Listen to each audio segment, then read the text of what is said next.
Bom dia, irmãos e irmãs. Quero saudar a todos na graça e na paz de Jesus Cristo.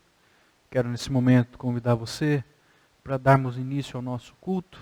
Então, se coloque em reverência ao Senhor nesse momento. Vamos fazer algumas leituras, entoar alguns hinos também e meditar na palavra de Deus. Para a primeira leitura, eu quero convidar vocês a abrir suas Bíblias no Salmo de número 123.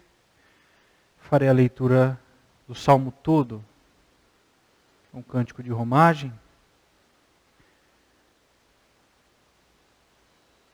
Salmo de número 123. Salmo enquanto eles entoavam, enquanto subiam, faziam a subida do templo. Diz assim o Salmo 123. A ti que habitas nos céus, eleva os olhos, como os olhos dos servos estão fitos nas mãos dos seus senhores, e os olhos da serva na mão de sua senhora.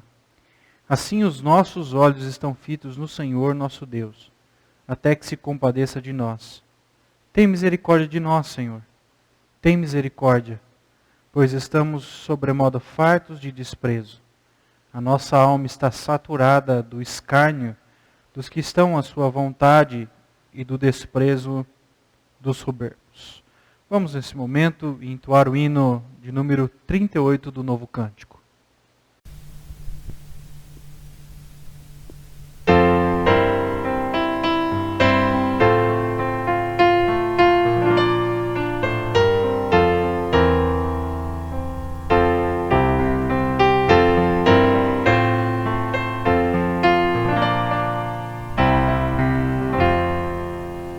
Mil vezes mil louvores rendamos a Jesus, que da mais alta glória desceu até a cruz.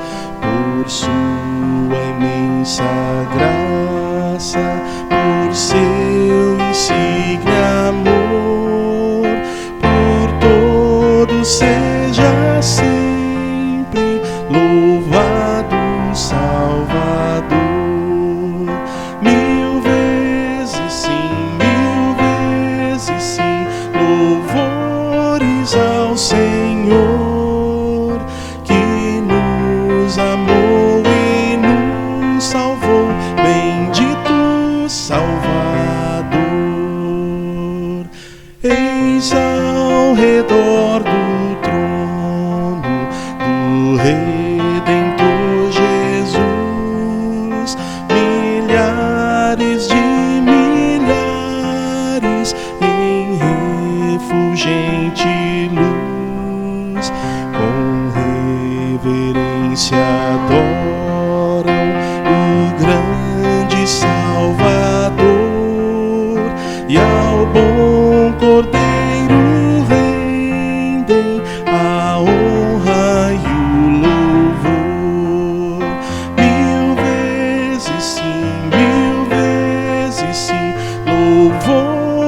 ao Senhor, que nos amou e nos salvou, bendito Salvador. Ó, vinde agora todos também a celebrar as glórias sempre eternas do Redentor sem par, com vozes de vitória seu nome proclamai, mil vezes mil louvores a Cristo tributai. Mil vezes sim, louvores ao Senhor, que nos amou e nos salvou, bendito Salvador.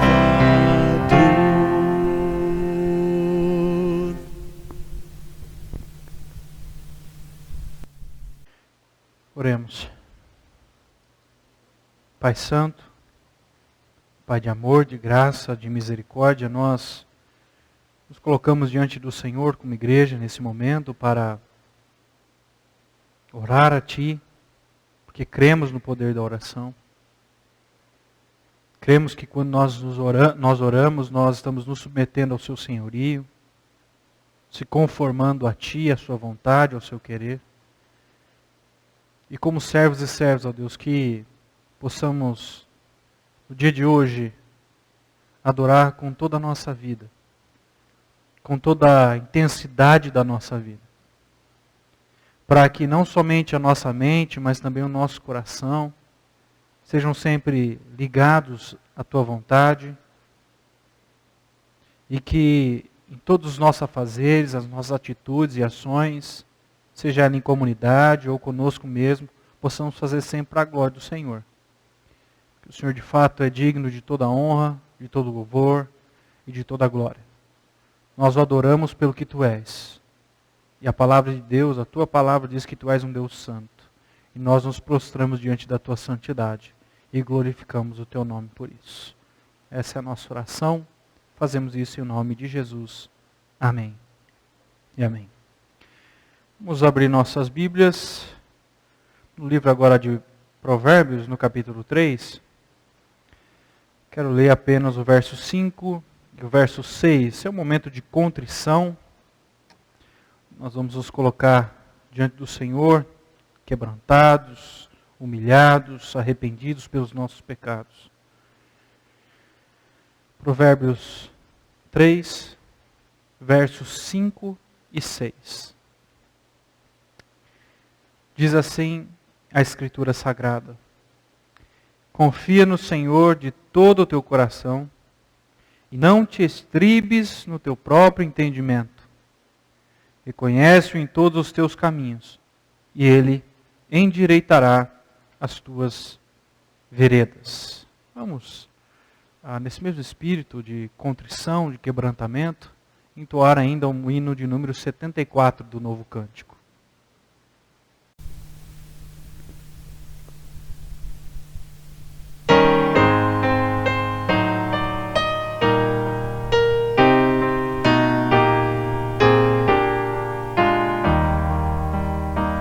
Jesus, Senhor, me achego a Ti, Tua ira santa mereci, o Teu favor me estende aqui, aceita um pecador. Eu venho como estou, sim, venho como estou, porque Jesus por mim morreu. Eu venho como estou, as minhas culpas grandes são, mas Tu que não morreste em vão, me podes conceder perdão, aceita um pecador. Eu venho como estou, sim, venho como estou, porque Jesus por mim morreu. Eu venho como estou.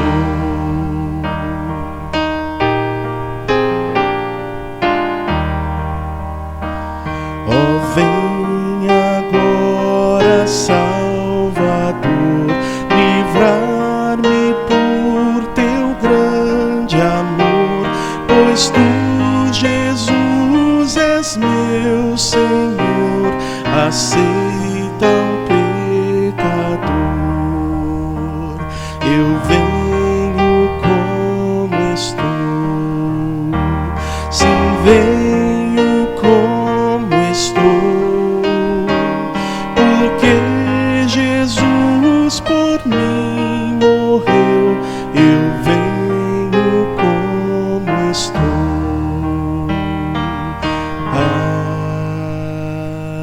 Amém.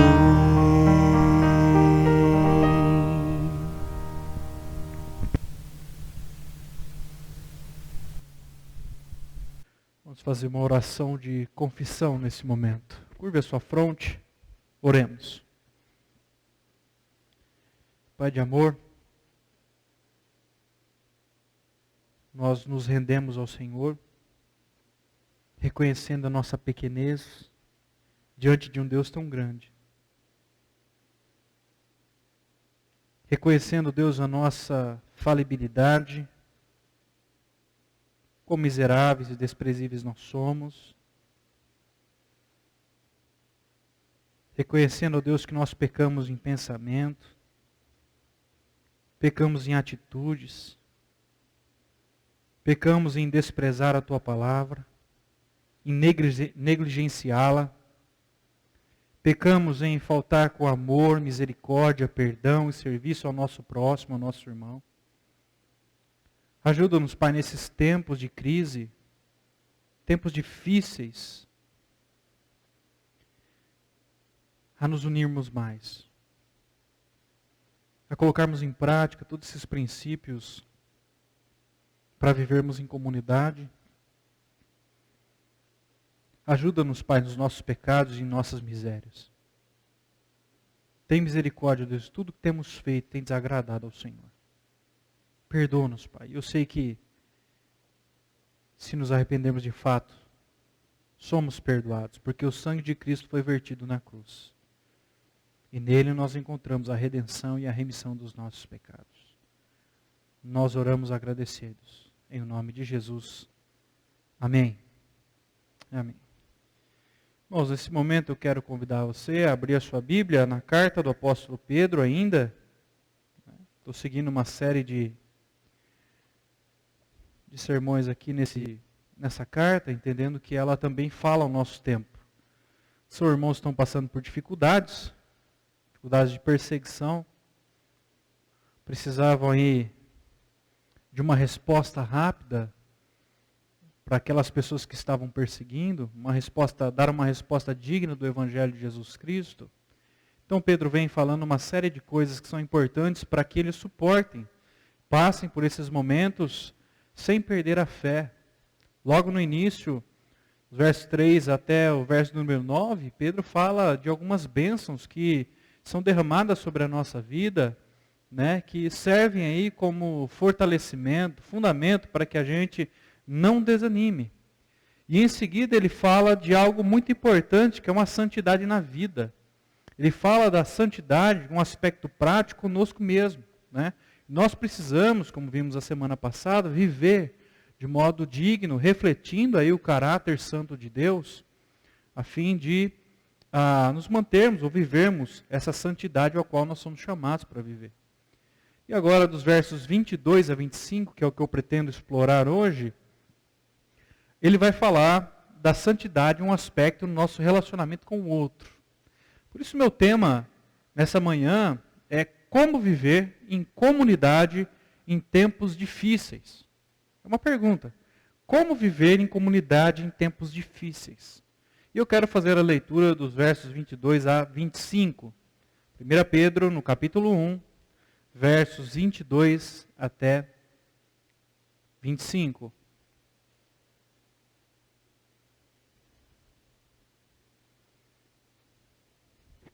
Diz assim o texto bíblico: Tendo purificado a vossa alma pela vossa obediência à verdade, tendo em vista o amor fraternal não fingido, amai-vos de coração uns aos outros ardentemente, pois fostes regenerados não de semente corruptível, mas de incorruptível, mediante a palavra de Deus, a qual vive e é permanente.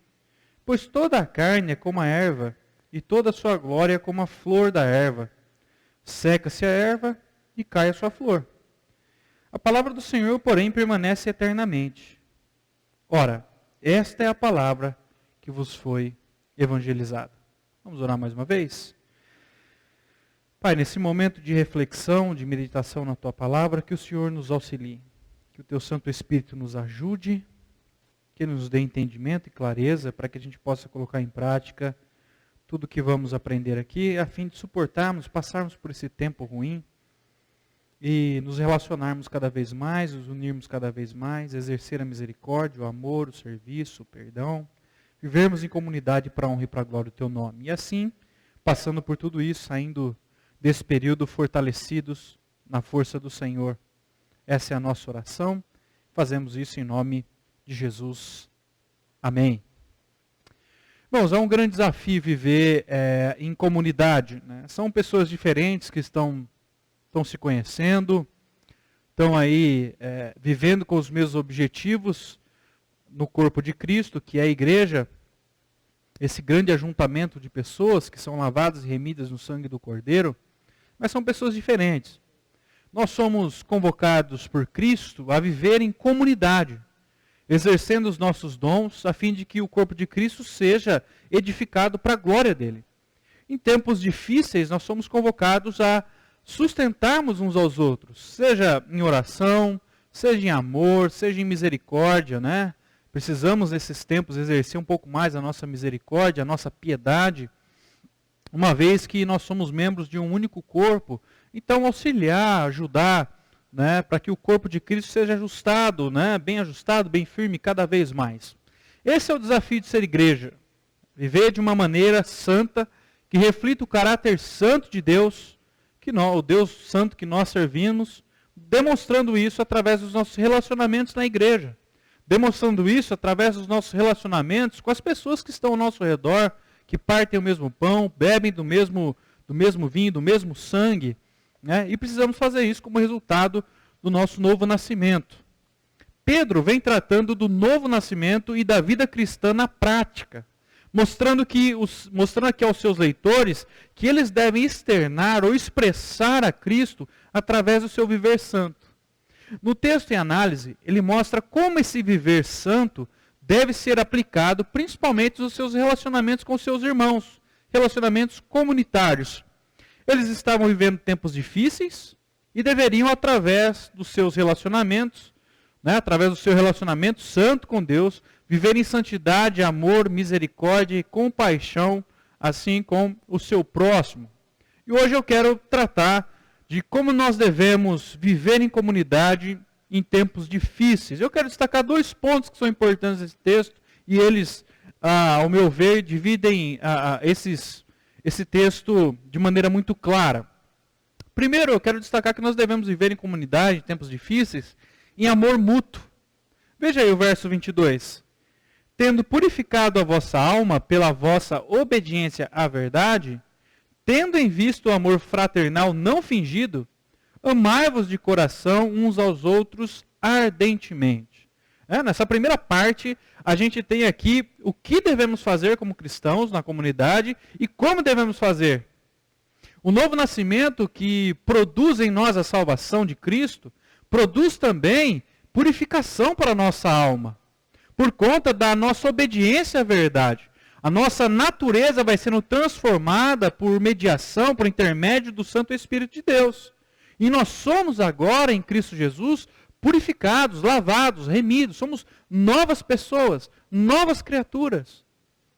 E a palavra purificado aqui, né, pensando no Antigo Testamento, ela tinha um aspecto cerimonial, de lavagem, né, aqueles ritos do Antigo Testamento, onde você se lavava para ficar limpo, puro. Mas aqui o sentido é de purificação, no sentido de purificação moral. E o fato do verbo aqui estar no perfeito enfatiza o estado, a condição agora das pessoas que se encontram em Cristo Jesus. Nós somos agora limpos, plenamente limpos. E como é que isso acontece? Qual foi o meio utilizado para que a nossa alma fosse purificada? Pedro continua, quando a gente obedece à verdade. Observe o texto. Tendo purificado a vossa alma pela vossa obediência à verdade. E que verdade é essa? Ora, é a verdadeira palavra de Deus. Quando o cristão obedece à palavra de Deus, seus princípios, que são verdades eternas que podem e que devem ser aplicados em todas as áreas da nossa vida, quando eles obedecem essa palavra, eles procuram sempre viver em obediência dentro do âmbito, né? Eles são puros.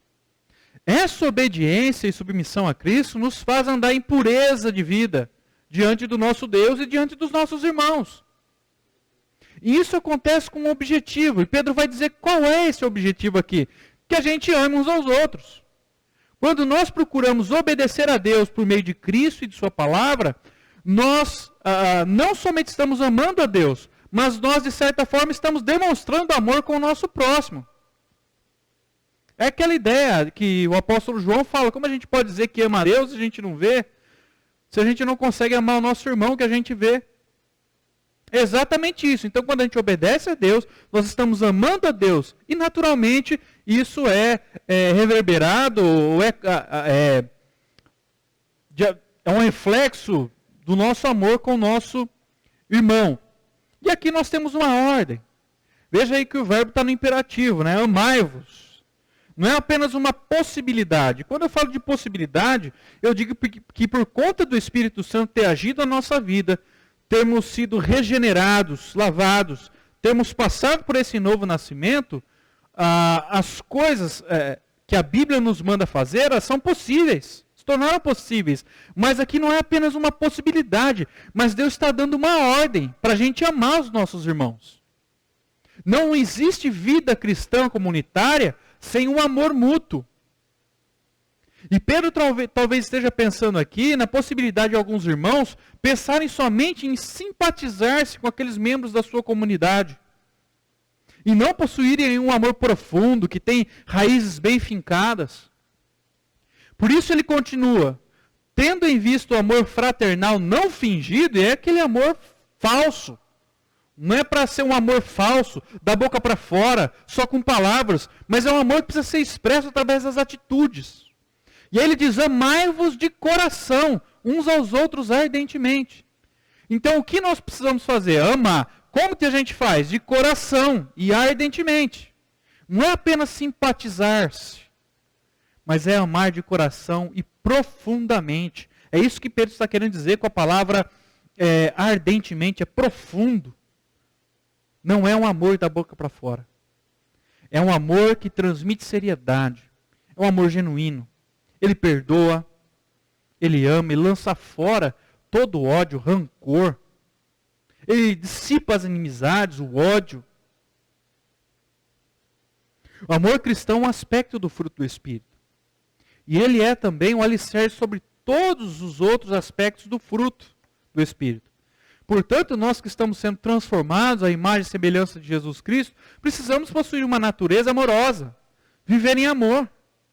Nós amamos os nossos semelhantes à medida que nós desejamos para eles o mesmo que nós temos desejado para nós. É assim. Assim é o amor cristão. Ele deixa de ser um amor egoísta, um amor que pensa só em si mesmo, e passa a ser um amor altruísta, um amor que se coloca no lugar do outro. E precisamos dele manifestos nesses dias. Talvez nós precisamos mais agora, em tempos difíceis. É um amor de coração. Ou seja, é sincero, manifestado de dentro do homem. Não é mera conveniência, ou falsidade, ou simplesmente alguém que quer tirar proveito de alguma coisa, mas é um amor com o coração. Um amor que brota de dentro. É um amor ardente, profundo, que é expresso através das nossas atitudes. Ele vai além. Né? Esse amor não beira a superficialidade, mas ele é de uma intensidade que procura servir uns aos outros, mais do que a nós mesmos. Esse é o amor cristão. Esse é o amor que se espera de cada um de nós. Não é fácil. Não é fácil. Mas por causa do Espírito de Deus que habita em nós, isso é possível. Não é só possível, mas é uma necessidade. E não é só uma necessidade, é também uma ordem. Amai-vos. Devemos nos esforçar como comunidade da fé para expressar esse amor mútuo uns pelos outros. Principalmente nesses dias que nós estamos vivendo. Procurar saber se os nossos irmãos têm passado por necessidades. Estender as nossas mãos em amor, em misericórdia, em serviço. Aqueles que estão mais necessitados, debilitados. Que a gente possa se esforçar para que isso seja verdade no nosso meio. Para que Cristo comece a brilhar mais e mais através da nossa vida e para que Ele seja glorificado sempre. E o segundo ponto que eu quero destacar está aí, né? Como nós devemos viver a vida em comunidade em dias difíceis, em tempos difíceis, em pureza de conduta. Versos 23 a 25. Pois fostes regenerados, não de semente corruptível, mas de incorruptível, mediante a palavra de Deus, a qual vive e é permanente. Pois toda a carne é como a erva, e toda a sua glória é como a flor da erva. Seca-se a erva e cai a sua flor. A palavra do Senhor, porém, permanece eternamente. Ora, esta é a palavra que vos foi evangelizada. Na primeira parte a gente viu o que nós devemos fazer e como nós devemos fazer. Amai-vos, né? Mutuamente, de coração e ardentemente. E aqui Pedro vai mostrar o porquê que a gente tem que fazer isso. Pedro agora passa a mostrar por que nós devemos viver aqui de maneira santa, expressando amor uns pelos outros. Olha, se a gente foi regenerado, a gente precisa agora viver de acordo com aquilo que a gente crê. Viver de acordo com isso.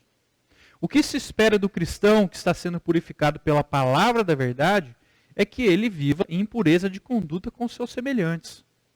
O verbo regenerar significa que Deus nos deu uma nova vida e essa vida pode ser desfrutada espiritualmente. Sem ela nós não podemos viver em Deus. Sem ela nós não podemos usufruir dos benefícios do reino de Deus. Sem ela nós não vamos conseguir viver em comunidade. Viver em pureza de conduta com os nossos semelhantes. Os estudiosos vão dizer que aqui Pedro está descrevendo dois aspectos da regeneração. Um aspecto negativo e o positivo. O negativo diz respeito à semente que cai e ela é criada para morrer, né? Ela vai perdendo a sua forma para poder gerar vida. E o aspecto positivo é da semente de Deus, que é incorruptível. Ela regenera, ela sustenta o homem, é ela que dá vida e permanece para sempre produzindo vida no homem.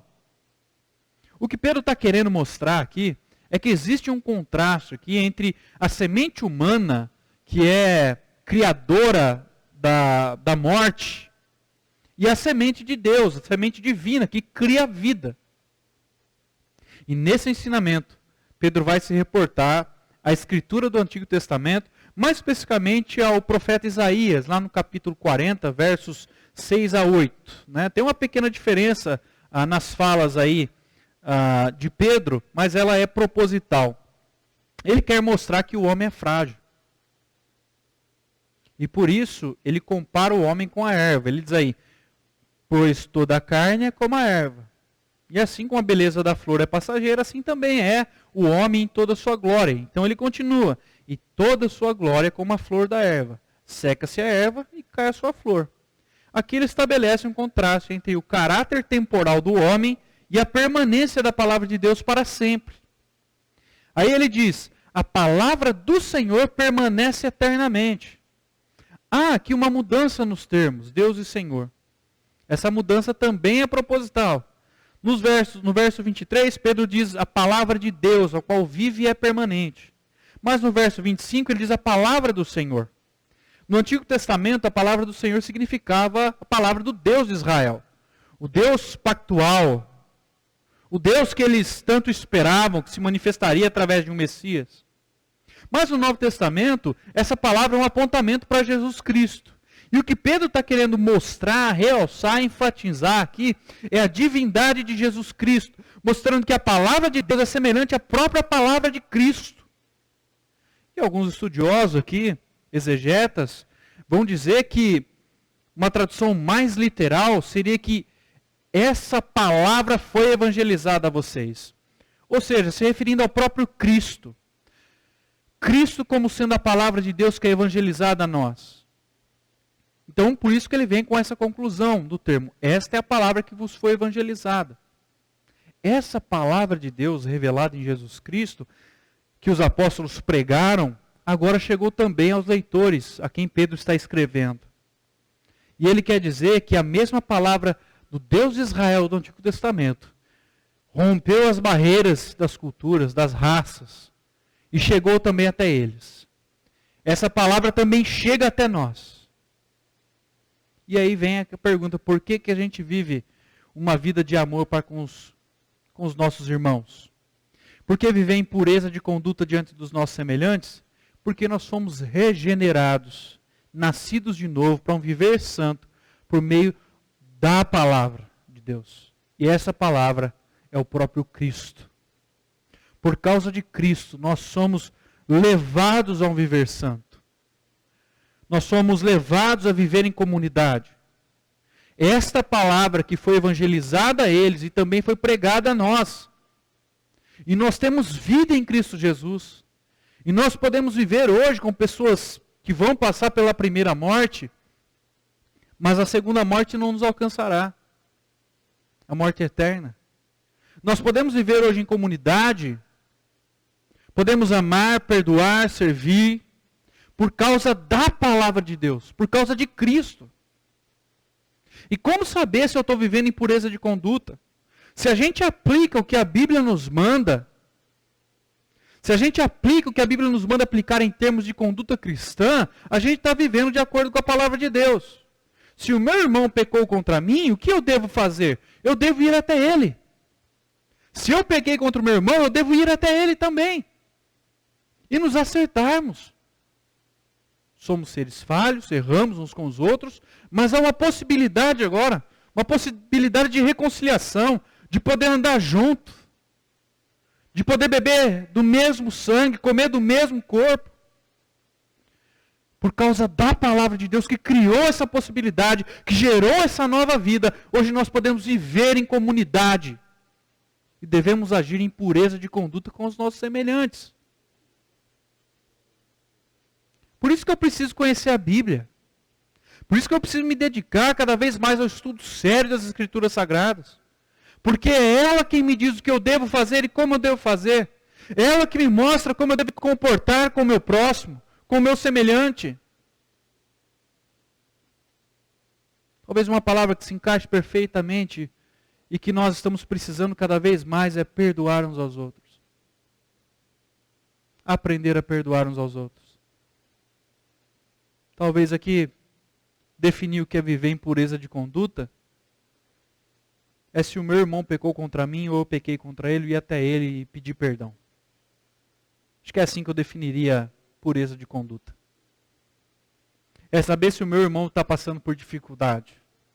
Ajudá-lo. Isso é viver em pureza de conduta. Isso é viver em comunidade em dias difíceis. Não tem outro jeito. E eu quero concluir dizendo que nosso viver santo deve expressar o quanto amamos a Deus, enquanto nós amamos o próximo. Principalmente em tempos como esse que nós estamos vivendo. Tempos onde o aumento do consumo de álcool está exacerbado. Pessoas estão comendo muito mais. Crise de ansiedade, de depressão. Irmãos e irmãs, é tempo de exercermos misericórdia, perdão, amor, serviço. E coloque mais coisas nessa lista. Coloque muito mais coisas nisso. Precisamos nos importar com os nossos, saber o que está acontecendo. Então, como nós devemos viver em comunidade em tempos difíceis? São 2 pontos que eu enfatizei aqui. Viver em amor mútuo, né? Ele diz para a gente lá, devemos amar de coração e ardentemente, e em pureza de conduta, porque nós somos regenerados, chamados para uma nova vida, viver em comunidade, em pureza de conduta. Que Deus nos abençoe e que Ele também nos ajude nessa caminhada que não é fácil, mas que a gente possa sempre auxiliar, ajudar uns aos outros e crescer mutuamente, sempre amando de coração e ardentemente, profundamente, agindo em pureza de conduta, por conta da palavra de Deus, por conta do próprio Cristo, que nos motiva, que nos inspira, por conta do próprio Espírito Santo que vai nos transformando à imagem e semelhança de Jesus Cristo. Que a gente possa fazer isso sempre, para a honra e para a glória de Deus. Amém. Nós vamos, nesse momento, entoar o hino de número 299.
Irmãos, eu quero convidar vocês agora a orar mais uma vez.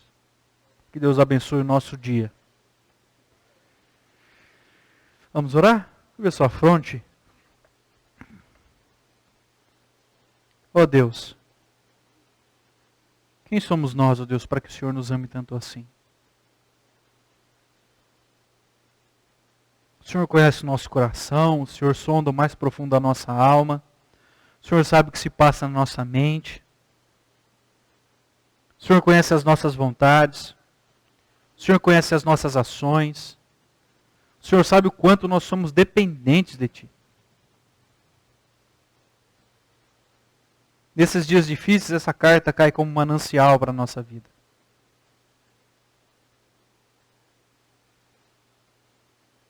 Essa carta nos ensina que nós devemos viver em santidade de vida. Refletir o caráter santo de Deus, à medida que nós vamos amando uns aos outros. Nós aprendemos, ó Deus, que nós devemos nos esforçar para amarmos de coração e ardentemente uns aos outros, em pureza de conduta, tendo plena certeza do seu cuidado, do seu amparo, que nesses dias, ó Pai, nós possamos de fato exercer mais a misericórdia, que ela encontre lugar na nossa vida e nas nossas ações. Que possamos, ó Deus, estender as mãos aos necessitados, aqueles que precisam. Estamos passando um tempo difícil, ó Deus. Quantas pessoas se matando, quanta depressão, quanta gente morrendo por conta do Covid-19. Ó Deus, tem misericórdia, Pai. Protege, Pai. Protege o nosso povo. Protege o teu povo, ó Deus. O povo da aliança. O povo que entrou em pacto com o Senhor. O povo que tem submetido ao teu senhorio. Ajuda-nos, Deus, a nos esforçarmos cada vez mais para nos relacionarmos bem com nossos irmãos, com o nosso próximo. Viver em amor, em misericórdia, em perdão, em serviço. Para que cada vez mais, ó Deus, possamos glorificar ao Senhor. Possamos cumprir com o nosso ministério, com o nosso chamado, vivendo sempre para a honra e para a glória do Teu nome, à medida que nós vamos nos conformando à imagem e semelhança de Jesus. À medida que nós vamos aplicando os nossos dons e a igreja vai sendo edificada para a Tua glória. Possamos sempre, ó Deus, viver para a Tua glória, pregando o Evangelho em missão no mundo. Essa é a nossa oração. Que nós tenhamos uma boa semana em nome de Jesus. Possamos aplicar essas verdades à nossa vida. Essa é a nossa oração e fazemos isso em nome de Jesus. Amém e amém. Vamos receber a bênção, que o amor de Deus, nosso eterno e bom Pai, que a graça e a paz do nosso Senhor e Salvador Jesus Cristo, as consolações e a comunhão do Santo Espírito de Deus estejam com todos vocês, irmãos e irmãs, hoje e para todos sempre. Amém e amém.